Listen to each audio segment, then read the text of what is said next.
Welcome to Meet the Author, where you can join in on insightful conversations with best-selling and award-winning indie published authors. Your hosts today are Rob and Joan, who themselves are indie published authors, book publicists, and paranormal investigators with Tampa Bay Spirits, based in Tampa Bay, Florida. Thanks for dropping by. And now, on with the show. Hi, I'm Rob. And I'm Joan. Welcome to the show, the new and improved show of 2022. Okay, we didn't make any improvements, but it is the first show in 2022. I hope you had a happy new year. Chanel's with us. Hello, Chanel. Hi, Chanel. How are you doing? Hope this is a better new year, a better year for all of us, right? Well, we're excited to have another year start and start off fresh and see what can happen. I hope all of you had a good time. George says present and accounted for. Happy New Year. Happy New Year to you too, George. Happy New Year, George. Great to see you as usual. Chanel says, me and my son have COVID-19. Oh, no. You do not. Bummer. Oh, how are you doing though? How are you feeling with it? A lot of people say it's, pretty mild. I hope it didn't hit you harder considering everything else you're going through. Wow. That's terrible news. It is. Hey, James Rickard's in the house. Hey, James. Hi, folks. Sorry I'm a little late. Not very late. Haven't missed a thing. Just saying welcome to the new improved version of 2022, but it isn't. So far, it's not proving to be, is it? No. Well, a couple things to look forward to. One is the Rochester Winter Parafest coming up March 25th, 26th, 27th for those folks in upstate New York, Pennsylvania area up there. Great place to go to support a Veterans Outreach fundraiser. And you'd want to go to rochesterparafest.org for information on that. And then episode rewind, 5:30 Saturday, 5:30 p.m. Eastern time. This coming Saturday, we're going to show episode 6 again, which is authors Linda Watkins and Cynthia Wolfe. That was a real good one. Mm-hmm. So don't miss that. Show up. We won't be there, but enjoy. You can still make comments. We'll get back with you later. Do you have anything you want to? I just wanted to bring up Chanel. She said, mild so far, coughing, and my son has cough and a running nose. Okay. Chanel and her son have COVID, for those of you that joined a little bit late. So I'm glad that that's all that it is, but sorry that you have it at all. I did want to mention some of the folks that are maybe watching on LinkedIn, some of them on Facebook, and wherever you are. If you're not seeing your comments coming up, or if we're not answering or seeing them, some of them we won't see. But you can go ahead and comment. We can address those later. I'll go back and look. Yeah, for some reason they don't all come up. The Facebook Right. ones all come up. The YouTube ones usually come up. Right. But so we're not ignoring you. No, It's just that we're not seeing the we comments. will not do that. Okay, so without much ado, Yes. mystery and suspense author Marjorie Daring is with us, live from the Winter State, and we're going to bring her in now.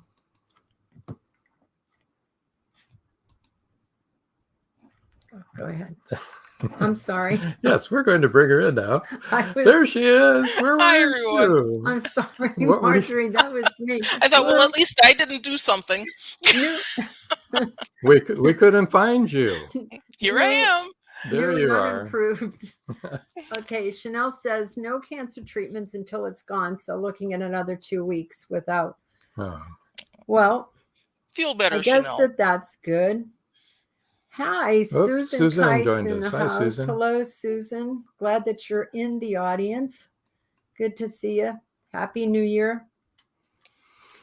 Yeah, Chanel, I don't know if that's good or bad. No cancer treatments for 2 weeks, but I think sometimes with friends of mine that have had cancer treatments, enjoy the break. So I would say enjoy the break. Okay. Sorry. So how are you doing, Marjorie? I'm doing fine. Thank you. That's good. That's good. You have a winter weather watch, you were saying. So with Yes. high winds and High 5 to winds 6 and inches of snow snow and possible. So yeah, if we possible lose you, whiteout. yeah, that's the reason I'm bringing it up. So that Mhm. in case we lose you during this, we'll try to get at least a verbal, an audio going. Right. But Well, I hope we don't have that problem. Oh, I do yes, too. me too. We've had enough of that. Right. As long as it isn't snowing inside the house, you'll be fine. No, not so far. That would be very bad. That would be bad. Yes. Wouldn't like that. So how about if you tell us, Marjorie, what got you started in writing and when you started in writing?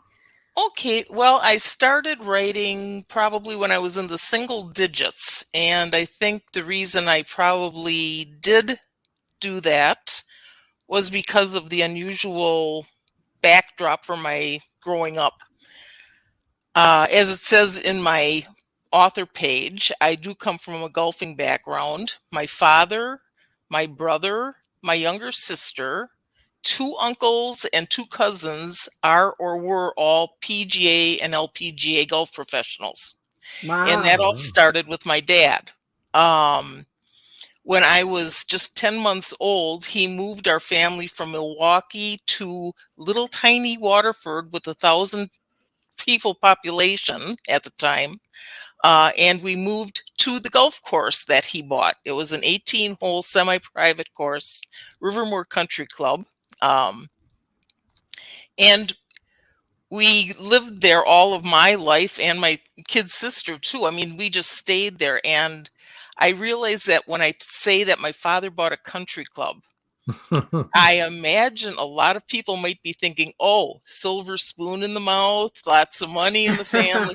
No, That's what it we were was thinking. yeah, Yeah. nothing No. like that at all. Let me tell you a little bit about this. My dad grew up, he was a Golden Gloves boxer, then a Golden Gloves Wow. trainer.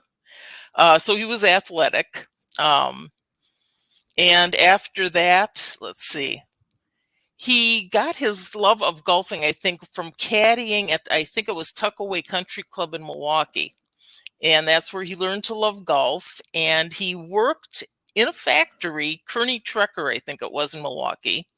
And he managed to save up money until he could buy a piece of land or lease a piece of land, I'm not sure which, in Milwaukee. And he turned it into a driving range. Wow. Cool. And at that point, sometime later, he found a partner, and they bought the club together. Now, the partner was the money man. My father was, the other fellow was a silent partner, but my father did everything. I mean, everything. He ran the kitchen, he ran the bar, he took care of the pro shop. He was the greenskeeper, he was a bartender. He was the hardest working man I ever knew. He did everything, it sounds He like. Huh? did it all. But like I say, it's not that we were wealthy, we weren't, but he had a head for business and an entrepreneurial spirit, and he loved golf, and this is what came of it. Got to get a drink. While you're getting the drink, Chanel says, same weather here, Marjorie. And then she lets you know she's in Wisconsin, which we knew. Well, there you go. And Jack says, Happy New Year. Jack Craig is from Happy New Year. Australia. From the other end of the world. Wow. Yes, It's right. morning there. Oh, wonder what time of the morning. And it's 9. About something, 9 or 10, right, something like Jack? that. 9 something. And also Yeah. he's in summer. And it's hot there, so he's got No like snow in his yard. No. no, he's melting. No. Okay, so anyway, as I was saying, though, we moved to the golf course, and I never grew up in a normal house. I never went skating with friends because not only did we not have sidewalks, I didn't have friends.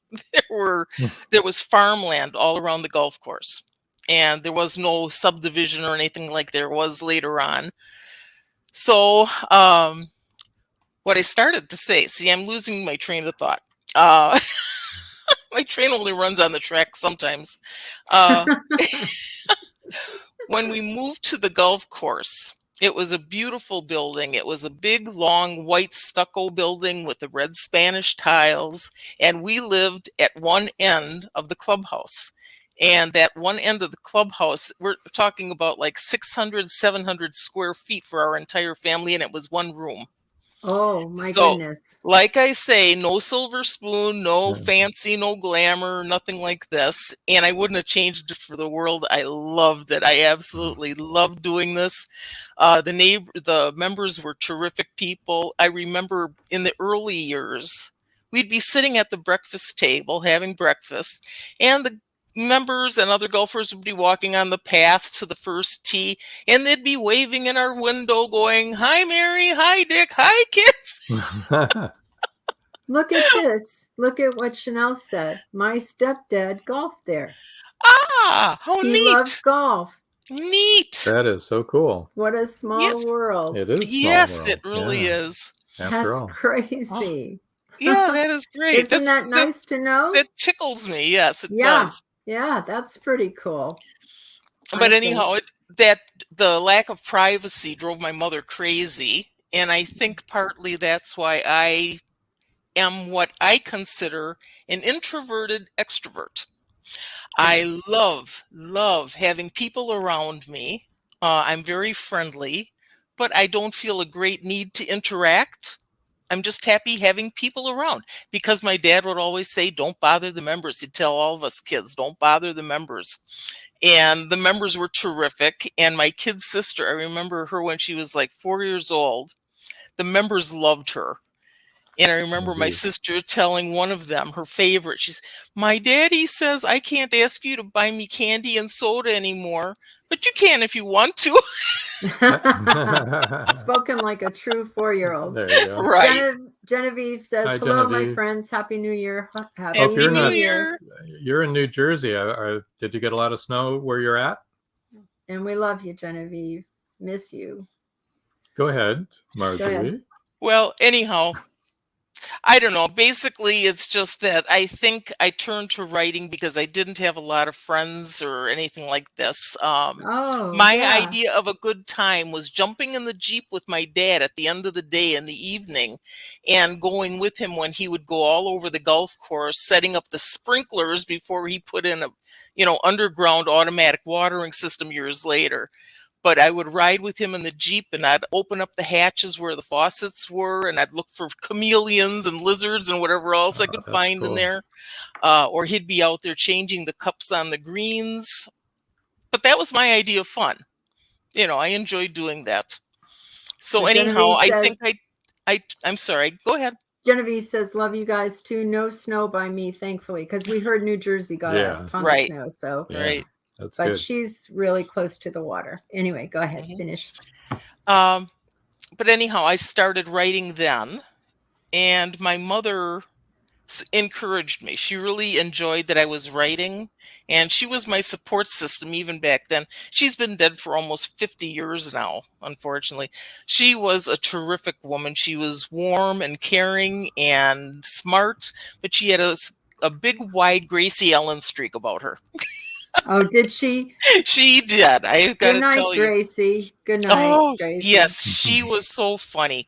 My dad was the storyteller in the family, and he could tell jokes and entertain people all day long. My mother couldn't tell a joke to save her life.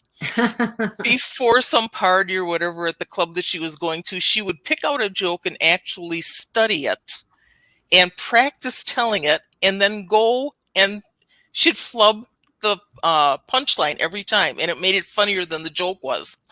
I think you might be my sister. My mother did the same thing. Yeah. She could Did never she get the really? punchline. Yeah. Yeah, She'd get my up, she'd mother work never all the did. way up to it, and she'd get to it And- and go, crickets. They were from Wisconsin. Yeah, So George says, so what do you pull from your stories?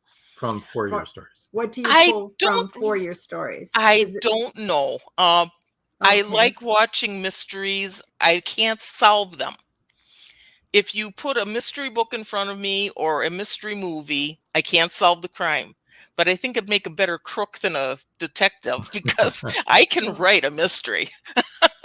Obviously, I better be So able to if I wrote you- 7 of them already. you But can think up nefarious things to do. yeah, but this is why I liked Columbo, because it wasn't trying to solve it. It was trying to figure out how he was going to solve the crime. You already knew how it was done. yeah, And you that's what already knew works who for it me.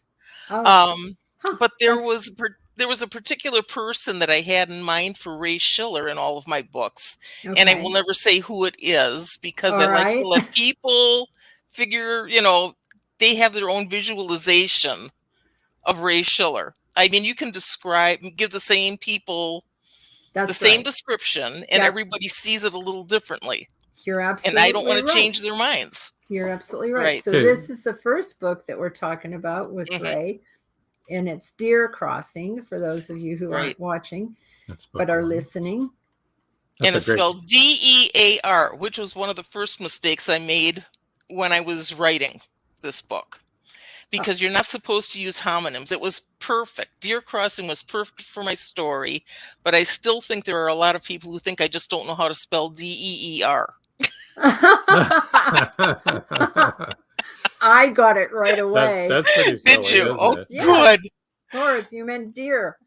All Yes. right, Chanel wants to know, who's your favorite writers, Marjorie? Oh, I have several. I like Hemingway, and Me too. that's a classic, of course. But I Yeah. also like Stephen King and Dean Koontz. Yeah. And the funny thing is, I read Peter Benchley's Jaws after I Yeah. watched the movie, and I thought, Yeah. of everybody that I've ever read, I write most like him. He has the same type of narrative style versus dialogue style and so forth. Uh-huh. He's not my favorite writer, but That's funny. yeah, I do enjoy those people and others too, but I don't have any James- particular favorite. James Rickard says, Deer, DEAR, would pull me in. Well, And I it did me think too, that's James. I think that's true because it's you like, want to find oh. out why is it spelled that way. which Mhm. deer in the book is it? Yeah. Which Well, I crossing was is it? very afraid people were going to think I was talking about, it's a deer crossing. Well, that didn't make a whole lot of sense, but it was I have a problem. I would rather write an entire novel than have to come up with a title. I am terrible at titles. I don't know. Most You've of got the some time- good titles.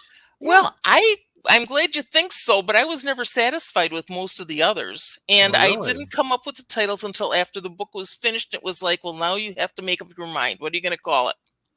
Oh, yeah. Well, see, like James said, the DER would have pulled him in, and that's the Mhm. thing that intrigued me Yeah, the most, yeah. too. Okay, Oh, so well, why is good. it Deer Crossing? That's Is the the first deer that's the been first mystery crossed, right and there. who is the deer? I mean, I want to know. So Mhm. Well, that's a good great. thing. Yeah, Yes, because I was using deer in the sense of a personal affection. of a deer person, Right, yeah. a dear person crossing Like a sweetheart, these dear people. Yes, right. or a lovey. And then And there we was a have lot of that in there. Shadow Tag is Mhm. your next one that came after Deer Crossing. Right. And Shadow they- Tag. Yeah, go ahead. These are all in the Ray Schiller. Yes, all 7 of these books are Ray Schiller's. Yes, Ray Schiller novels. Okay, so go ahead. What about Shadow Tag? Well, I was going to say I took a little flack on that from a few reviewers because they said that I let the first book unresolved Oh, as a segue into Shadow Tag. But I had to take exception to that because I didn't really. The murder that happens at the beginning of the book is resolved, but there is another death at the end that is a segue into Shadow Tag. Okay. But I guess James- that's a fine thing. I don't know. It's James says we're Fine just extra smart. Those of us that got Deer Crossing and said, I'll give you credit Right. for that. There which you go. means that Marjorie's extra smart for writing it that way. There you go. Oh, Okay, thank so- you.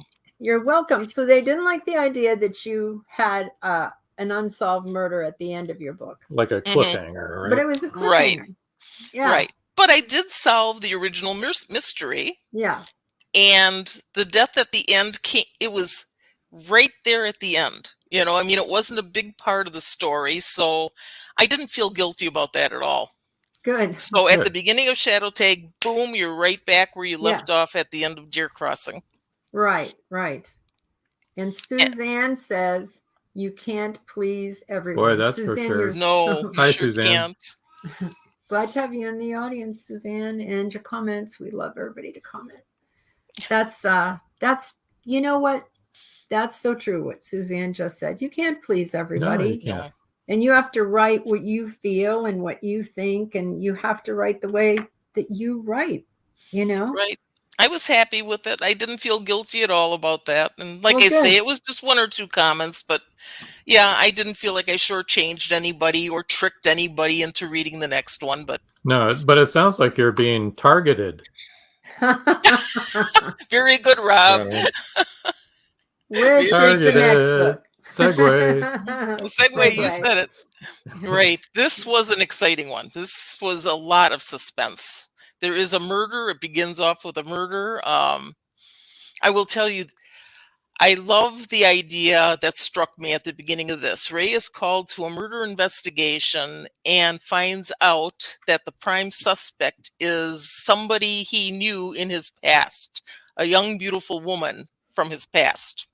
And of course, he can't handle the investigation because of conflict of interest, but he can't keep his nose out of it either. So his partner is the one who's actually handling the case. And Ray gets involved in his own way and ends up paying a price for it. It's very exciting. It's very exciting. Okay, that's Sounds really like good. it. Sounds like a good movie. It does. Oh, there's a thought. Just saying. Know any movie producers? Well, yeah. Well, we do. I bet you do. Sounds good. Sounds like a start. Oh, we've got another comment. Let me pull that up. See. Oh, Trish Trish made it. Pipkins did Trish, make it. hi. Hello, everyone. Hi. I was just thinking Trish should be here because this is right up her alley, I think. I think she'd really like these books. Mhm. Well, I'm glad she made it. Yeah, me too. You should read all the comments, Trish, and catch up with what everybody has said. So what's our next book that we need to talk about after Targeted? Okay. Well, let Let's me get see. back to that. Okay. Yeah. Next is A Web of Silence. Mm-hmm. No, tell us a little bit about that.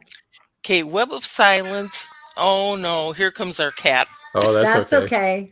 It's a cat. It's not a lady screaming, people. No, it's not. He's telling me I should feed him. I already did, but he hasn't checked his bowl yet. Go check your bowl. In any case, yes, this is one. I've got to tell you, actually, with all of these stories, Ray isn't just a detective. He is a father, he is a husband, and he messes up just like everybody else, which is part of his appeal. And I should have told you this earlier, but anyway, I'll go on.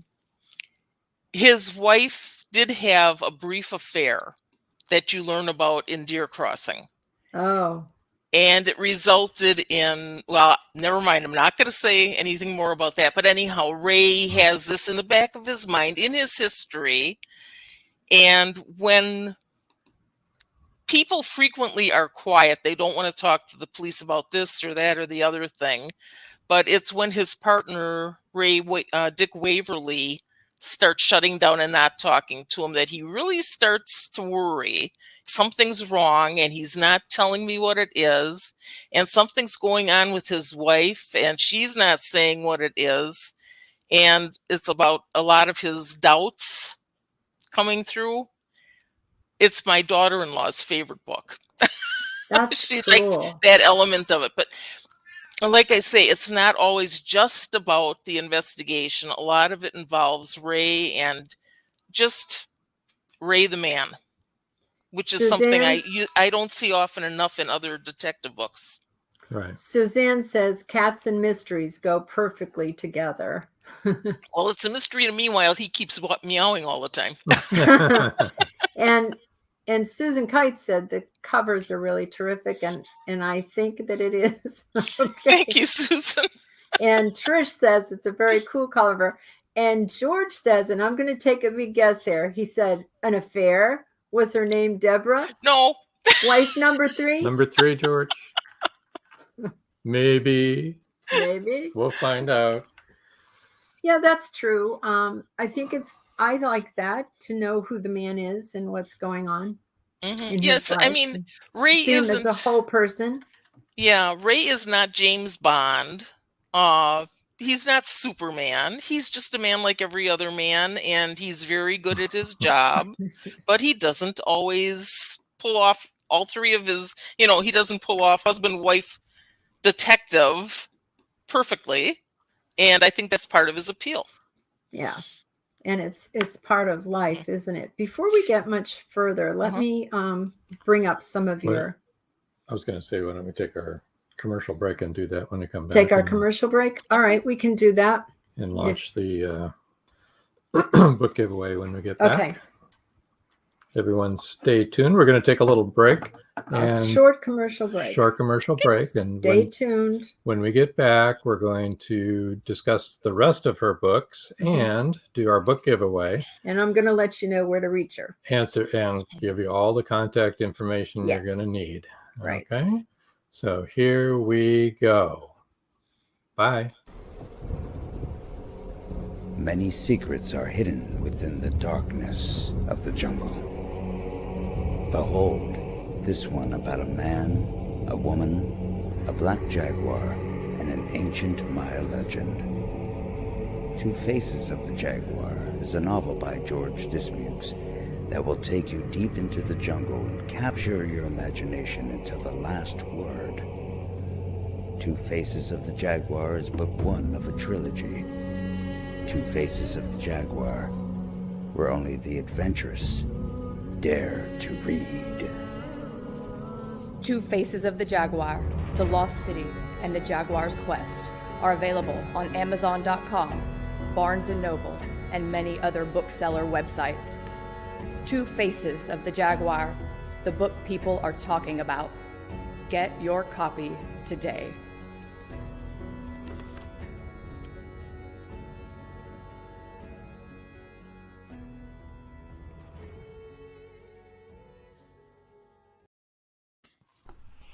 In a world where advancing technology is outpacing crime solving, the O'Rourke team continues their relentless pursuit of justice. Bioprints is the first book in the O'Rourke crime novel series where it's high-tech crime versus old-fashioned detective work. Visit carternovels.com or amazon.com and check out Bioprints today.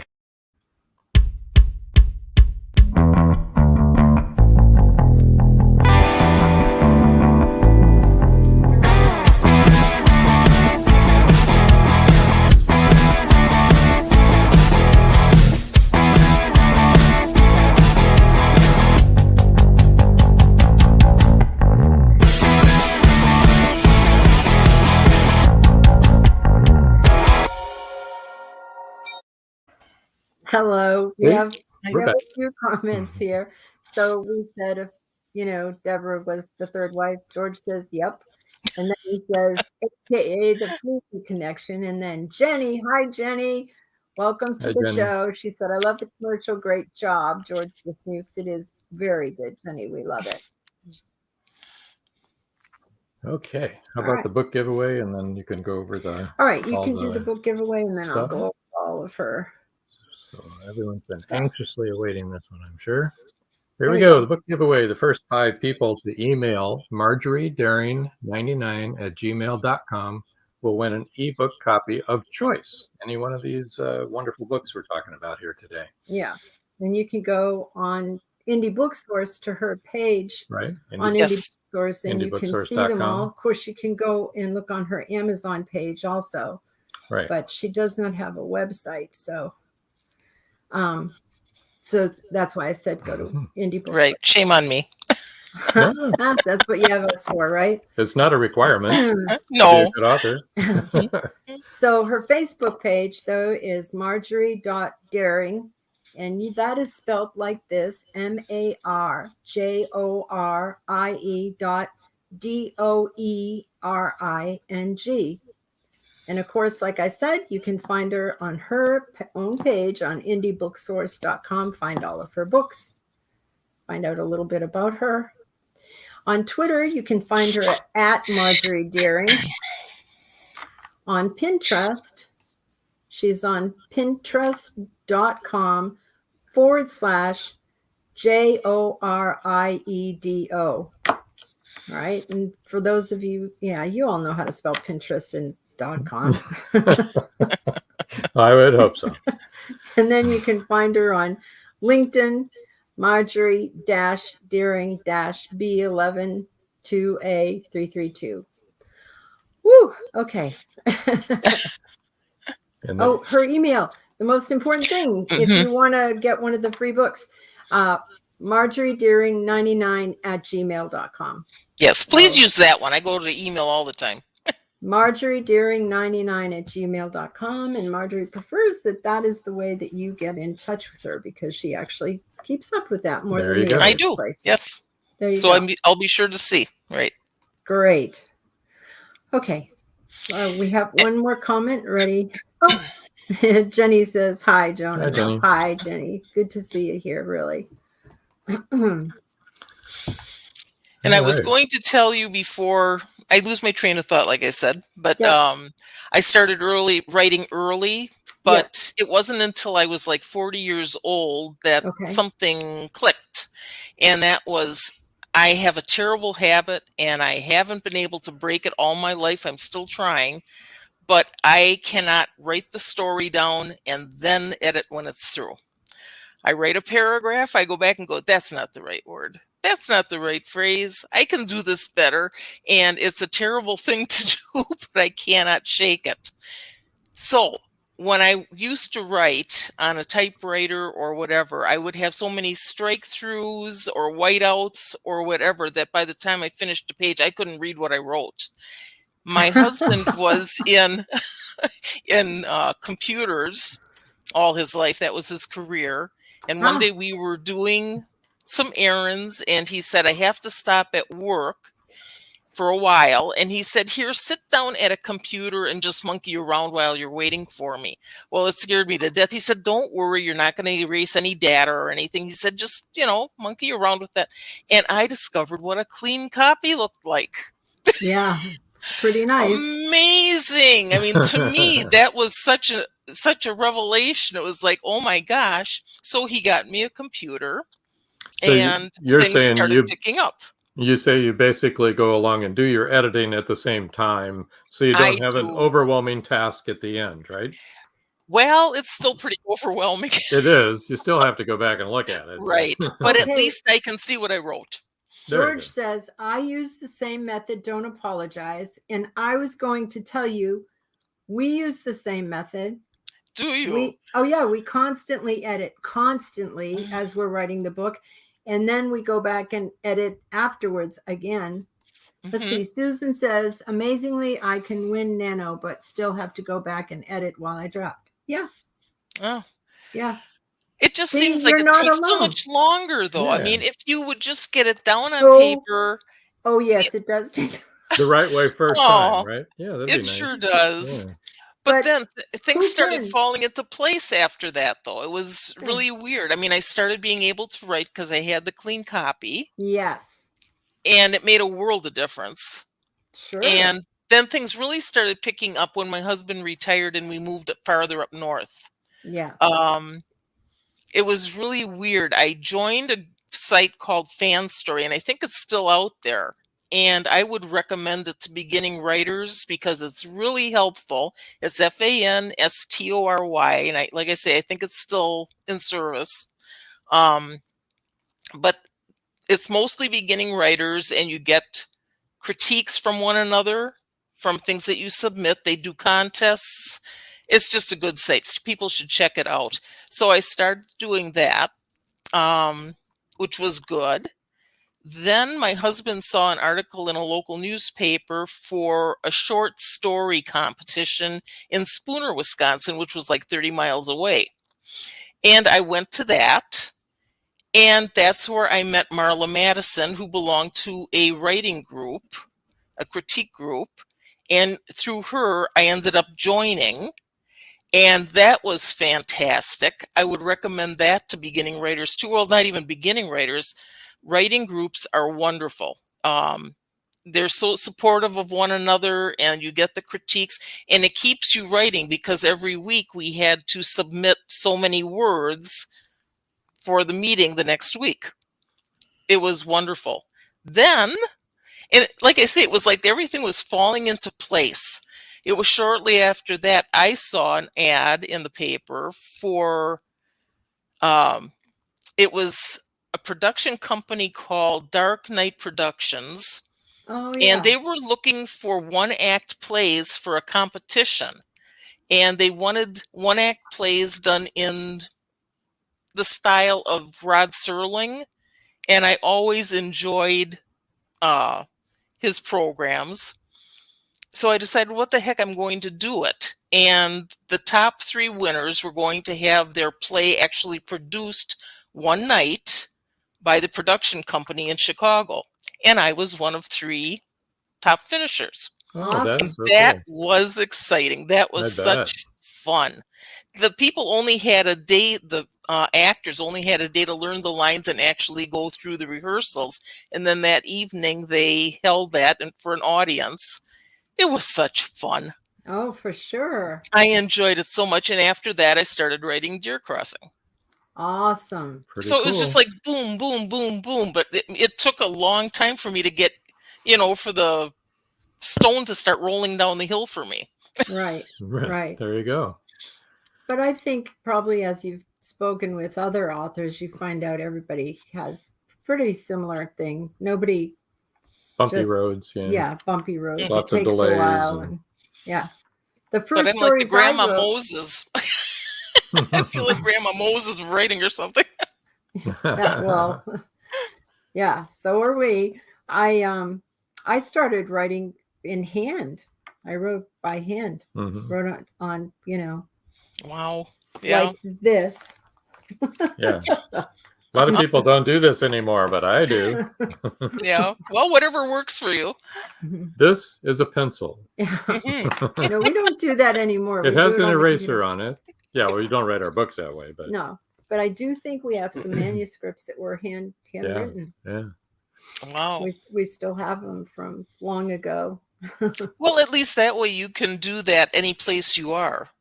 If you're on a Right. bus or at a dining in a restaurant, if you have an idea, at least you can do it right there. Lots of pieces of scrap paper, piles of scrap paper with paragraphs on them, Napkins. Right. So then we have, oops, did the wrong thing. I wanted to show that, not hide it. Why Oops. is that not coming up? I don't know. Well, There it is. there. Whew, that would not come up. I could see it. Oh, could you? I Well, could. maybe we were the only ones that could. Oh, James says he used fountain pens. He must not have made any mistakes. You could always try quills. There you go. So Remains. Want to give us a little background on Remains, what it's about? Okay, in this case, Ray is called to a case where it's obvious somebody has been killed by the amount of blood that's left behind. Unfortunately, they cannot find the body, and they can't therefore say for sure who it was that died in this home. Eventually, it ends up where they have a publicity-seeking psychic who shows up and volunteers to, I can help you. And the story goes from there. Ray is not one who looks kindly upon, he doesn't believe in psychics, right? But he's more or less forced to use her. And there are some very interesting developments along the way, all the way until the end. It turns into, just one thing after another, and it'll be quite a surprise to the reader. Well, that sounds intriguing. Yeah. And makes me realize I won't ask the question I was going to ask. I think You have me curious. Well, you don't have to answer it, okay, if it's going to be a spoiler alert. But what I wanted to know, is the psychic a true psychic, or is she a fake? Okay, yeah. No, I'm not going to answer that. I will let the readers figure that out. I knew it. As soon as you said that, I was like, no, that's not a good question. Susan Kite says, one of my novels was written in a notebook while I was exercising on a recumbent bike at the YMCA while trying to ignore Fox News. That's hard to do. Yeah, good luck. Well, I guess that was really, though, a push to get that done, right? Yeah, Well, I right? guess. Great incentive. Let me write a Get awfully different tired. book. And Well, it's terrific to be able to write, as the ideas are coming to you. oh, yeah, absolutely, right? Sometimes you really need to write it down or it's going to be gone. You do. A lot of times I get good ideas in the middle of the night, and I think I'll remember this in the morning. Mm-mm. No. No, Nothing. no, you never do. Okay, we did Remains. Do we do One Way Out? Not yet. Not yet. Okay, But there is Out. one way out. Right there. Oh, that's a really cool cover too. I like that one too, yes. Yeah. I like them all. I had the same cover artist for all 7 of my books, Yeah. and her name is Tanja Propkop, and she is from Croatia, and she's just wonderful to work with. Just great. That's a really nice. Does she have a website that you know what it is? I can look it up right here. Well, while you're doing that, George said, I tried writing by hand, but then I couldn't read what I had written. There you go. That's my problem, George. That's why I write all of my grocery lists on my telephone. I don't write it on pen and paper. I have Tanya's website right here. It's Tanja, TANJA, at bookcoverworld.com. Perfect. So Okay. that's real easy. Very good. But yeah, Good old anybody shout who's out. looking for a good cover artist, I recommend her. Yeah, I like There you the go. face on this one. It's really interesting. Really draws you in. So you want to tell us a little bit about that? Yes, sure. That is the one book in the series that I kind of went rogue. It's not really a police procedural at all. There is a murder mentioned in the story, but that's not what this book is about. He's not trying to solve that one. He and 2 friends are on an extended weekend to do some fishing. He finally has some time off. It's Labor Day weekend. He's off with these 2 friends in a very wilderness type area. It's just woods all around with loads and loads of undergrowth and so forth. And his friend has bought this one patch of land, right next to a lake or a river. And he's got it partially cleared. So they take this camper and they go there. And on the way, they have a chance encounter with this strange couple. And it turns into a fight for survival. Oh. Ray and his friends have to find their way out of this predicament that they're in. And it gets pretty darn tense. And it was one of the books. I love all my books, but this was the one I had most fun writing. So And is this Ray on the cover? Excuse me for interrupting, but is that is supposed to be him? that's supposed to be Ray, yes. He's That's running good. from these people. He's trying right, to help got his it. friends and himself out of this jam. It's in one of my promotional pictures that I did for advertising on Facebook. I think I wrote, an animal is at its most dangerous when it's wounded. The same may be true of Ray Schiller. Uh-huh. And I like that because this is basically the whole premise of the book. He's injured and he's on his best game. He's going to get them out. Okay. That sounds really, really good. That's kind of nice to take him out of his normal setting and put him in another Right, setting. right. That was a I good enjoyed idea. doing that. Boy, I put Ray through a lot. Poor guy. Yeah, really. And we are talking about him like he's real because he's real to you, I'm sure. Well, I'll tell you something. I did something strange in the final book, which we haven't mentioned yet, Collision Here it Course. comes. I Collision actually, in my acknowledgement is written to Ray. Aha. Wow. Good for And you. I acknowledge he's not real, but boy, in my own mind, he is. He is. Oh, yeah. I mean, I think for most authors that our characters are very real. We know who they are. We know how they think. We created them, so they're kind of Yeah. like our children. You know. Well, I've lived with Ray in my head for probably 7, 8, 9 years already. You know, he and his wife Gail and his kids and his Yeah. partner. And yes, I'm going to miss him terribly. I'm telling you, I'm really going to miss him. This was the finale. Collision Course was the finale. Oh, So I'm on to something else. I'm going to begin something else soon.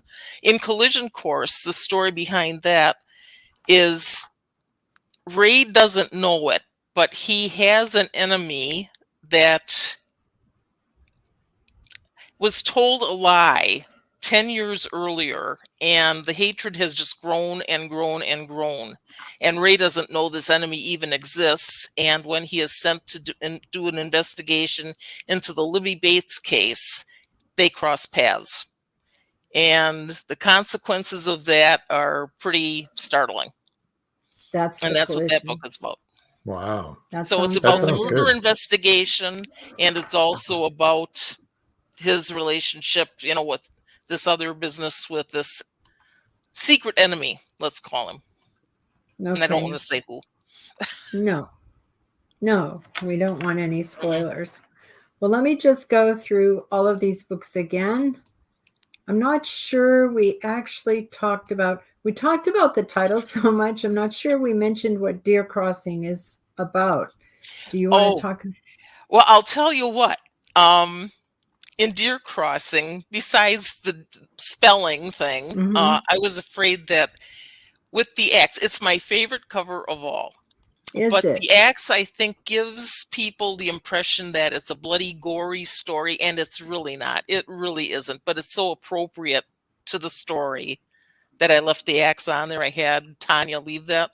Okay. And the other thing about that story, now remember, this is the first one I wrote, and I thought it might be a mistake, but I took a chance, and I introduced Ray from the bottom of a very deep hole that I had dug for him. Yeah, he doesn't come out with a big S emblazoned on his chest. He is angry. He is bitter. He's got a chip on his shoulder about the size of a construction block. It's not how you would normally introduce your protagonist. Yeah, the hero. And yeah, but on the other hand, I decided I better trust my readers to read on and, you know, see what the problem is, because gradually you begin to understand, okay, and Ray is getting better. He's working his way out of it. And before very long, you've got the reader pulling for Ray. They understand he really is a good guy, and they understand what he's going through. And it's not your typical, he's an alcoholic or something like this, you know. So anyhow, people have been very good. They end up pulling for Ray very hard. Yeah. Good. That's great. So George says, every author I have watched here or spoken with says the same thing. Their characters take on a life of their own, and the same as with my characters, his characters. And that's the truth. It is. I mean, they won't do things that you want them to do if it's not right for them to do it, if it's not within their character. It's the craziest thing. I know I feel crazy saying that, but you know, sometimes you'll try to get them to do something and it's like, now if we could just get them to write the book for us, that would be good. That would. Yeah, that'd be good. Well, it's funny because at least edit it. Yes, that would be a help. I know that there are times when I look back at an older book, you know, one of my first books, and I do a little reading just to see what I did, just to remind myself, and I go, how did I come up with this? Where did this idea come from? I wonder how I did that. And I think it's because of exactly that. My characters did it. You know, it was my character's idea, not mine, and I went with it. And looking back at it, I go, that's really it. Yeah. You mentioned this is like the end of the Collision Course, is the end of that series. You kind of hinted about something you're going to do. Would you like to elaborate on that a little bit? Yes, I'm thinking right now, I don't want to do another police procedural. right now. So I think I'm going to go with something, well, I don't know if you want to call it paranormal, but anyhow, one of the main characters is a precocious 11-year-old girl growing up in Ohio during the mid 20th century. And she has to deal with something living in the woods around her rural home. Ooh. Okay. So Sounds cool. that's about as far as I've gotten right now. As far as what I can tell you, my little elevator pitch is very like one floor elevator, but but that's where I think I'm It's on headed the with first that. floor. Right. So yeah, so that sounds good. So it could be, paranormal. It could be a cryptid. We don't know, right? Right. So it's a new year and a new road to travel down for you. That's right. That's right. Cool. True. That's cool. That sounds exciting. I hope you have fun writing it. Oh, I think I will. Yeah, I think you will too. How old did you say she is? 11? She's did you 11. say? Yeah, one of the main characters, right? She's 11. Yeah. And she knows it's out there. Yes. And there will be something of a mystery involved, but like I say, certainly not a police procedural anymore in this one, no. Right, right. Well, that's good. All And right, I must tell you, too, that with my police procedural work, I relied heavily on L. Mueller, who is a former homicide detective in Minnesota, and he is a friend of mine.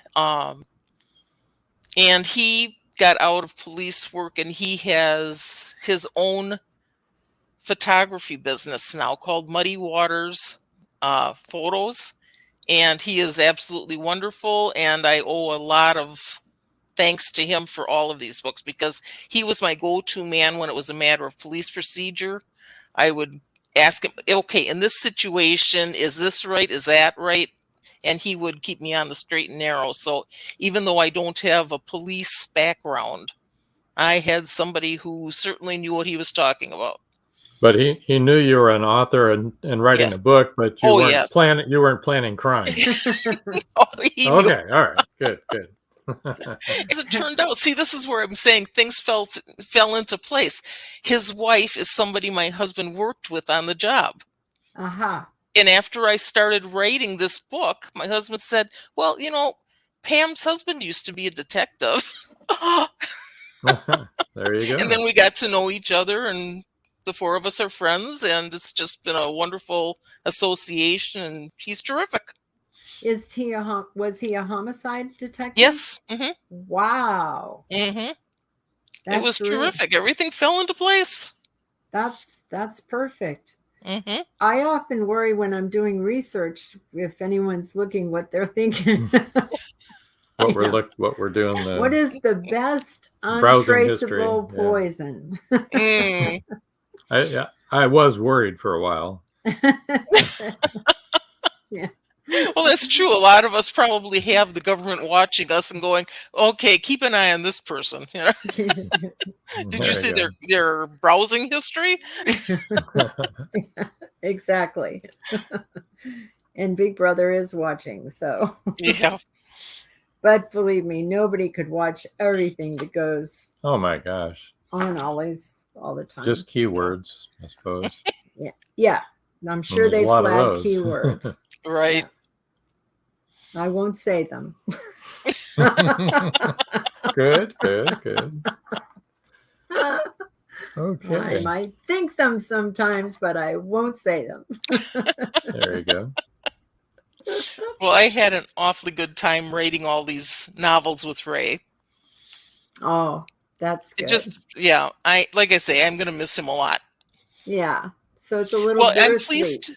I'm pleased that some of my readers have been making comments about, well, maybe he and Dick Waverly can open up a private detective agency or something, and making comments, we'd like to see him come back, this can't really be the end. Yeah, it is. There you go. I think that's why fan fiction is so important and has a real good niche, is because people don't like to see their favorite characters pass away, Right. Look at all the people that write Sherlock Holmes novels nowadays, and people love to read them. And they miss them when they're gone. Yeah. Yeah. I hate it when my favorite writers say that's the end, no more. And you're like, Mhm. no. Come on, Yeah. you can do it. Just one more. But I can also understand, running out of, that Well, I this is just sort of the thought I put Ray through enough. I really put Ray through enough. I thought after what I did to him in Collision Course, I thought there's nobody that would stay on the job after that. Oh, yeah. Well, that's It was one of good. those things. Now, if they Yeah. pick you up for a TV series, you're going to have to resurrect him and get him back into Well, business again. I right? don't think that's really too much of a worry for me, but I've Well, you always never know. decided when I started writing, I never figured, well, I'm doing this because I want to get famous or I want to make a No. lot of Right. money or anything like this. No. The reason I write is to entertain. If I can Right. entertain people, it makes me happy. I wouldn't mind getting rich. I wouldn't mind being famous, but that's beside the point. That's Right. not really my goal. Right. So anyhow, I'm happy just to get reviews or to know people are reading the stories and seem to be enjoying them. And that makes me happy. Yeah. Well, there are a lot of, with all the streaming services that are all doing their own movies and stuff, there's more and more opportunities, I think, to break into that market. Yeah. Netflix and Amazon The right- especially are just The eating right person scripts picks your up book up and looks at it, because they're so prolific in what they produce. Right. So, Yeah, that's right. yeah, they're always looking for new but there stuff. are a million books too. So Yes. a There billion are. books. Yeah. Yeah. Yes. Yeah. Which is why we do what we do. So people can hear about all of the authors and So we're kind of Get to winding know them. down here. Yeah. Before we go, I'm going to ask you in just one or two sentences, what kind of advice would you give for a new author, somebody who's trying to get started but doesn't know quite which direction to run in? Well, I guess my advice would be if you want to write, just do it. Sit down and actually do it and make it a habit. Keep it going. And we are so hard on ourselves. Writers are so hard on ourselves that if you have somebody that's throwing up blockades in your way and they're not making comments to support you, ignore it. Just go with your own heart. Keep writing. And like I said, I would really highly recommend getting involved in a writing group if you can, because those are supportive people because they're going through the same thing. right. Exactly. Very good. Very good. Yeah. George Dismuke says streaming services are desperate for quality products. And I think that that's true. So Just need to find the channel to get them there. yeah, Right. find a good pitch man to pitch what you've got to Right. offer. If that's the way you want to go. Oh, and you know what? It just occurred to me. I didn't really tell you anything about the story in Deer Crossing. Okay. Oh, Briefly, real very quick here. briefly. Yes. Susan Kite says, I love my writer groups. She's Yes, they agreeing are with what you said fabulous. there. Right. Okay. Ray is in a small town. A woman has been murdered. She is the wife of a very prominent Minneapolis business executive. And like I say, it's not a gory story, but anyhow, Ray ends up traveling to Minneapolis, and this is where he ends up working with his partner through the rest of the series, Dick Waverly. And I know Dick Waverly is a popular character in the series, so thought I'd mention that. But anyhow, it's about the death of this executive's wife in their secluded summer home. okay. So I Sounds just wanted to get that much in there. Okay. That's good. That's a deer story. All right. Oh, So George says the signal froze up. I hope it's back on. It hasn't here. So it's not that cold in Texas, I don't think. But I think he's exaggerating. No, it is. He wouldn't exaggerate. Nah. Anything else you'd like to say before we Not at this point. I mean, Okay. we're going to move her over to the side here. All and right. Finish up. Thank you so much for joining Yes, us. we Oh, appreciate thank it. you for having me on. Loved It's it. been really, Thank really you. good. I enjoyed it. And We we're going to did move too. you over. I'll learn how to do this. Here we go. There we go. Got you over there. Oh, sorry. Sorry. It just jiggled me a little. Okay. Well, you sit tight where you're at there. Let's see. We do have a couple of things here. George says It's 60 degrees, so I don't think That's it froze, nice and George. warm. At any rate, next this Saturday, we already mentioned episode Rewind. We're rerunning episode 6, 5:30 p.m. Same place you're at right now.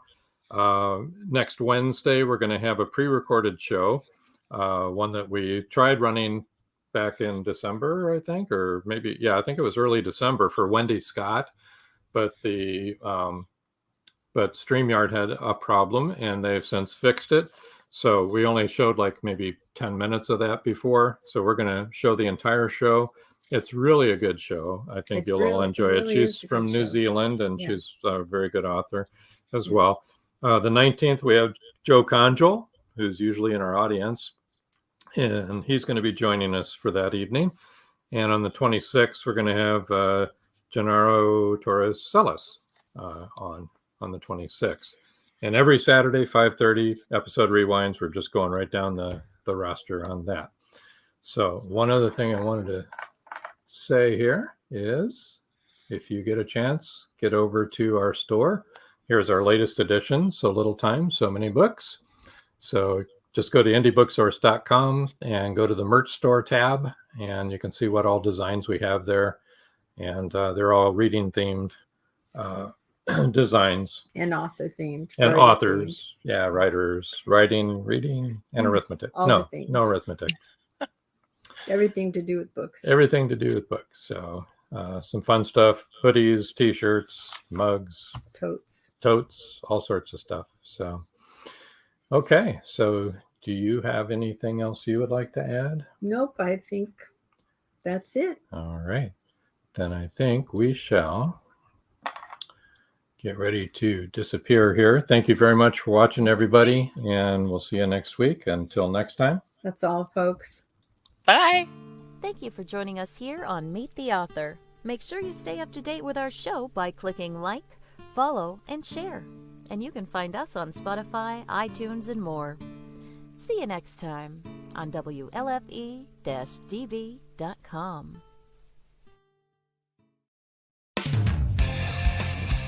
You've been listening to WLFE-DB.com,